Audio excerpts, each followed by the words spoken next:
একজন আল্লাহওয়ালার কাছে একজন মানুষ প্রশ্ন করলেন, হুজুর আমি অন্তর শান্তি পেতে চাই, এখানে আমার খুব অশান্তি, একটু শান্তি পেতে চাই, আমি আমার রিজিকে বরকত পেতে চাই, কি করি? হুজুর উত্তরে বললেন, তুমি বেশি বেশি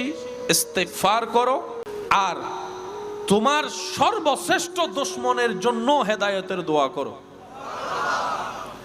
তুমি যখন তোমার সর্বশ্রেষ্ঠ দুশমনের জন্য নাম ধরে ধরে যদি পারো দোয়া করতে,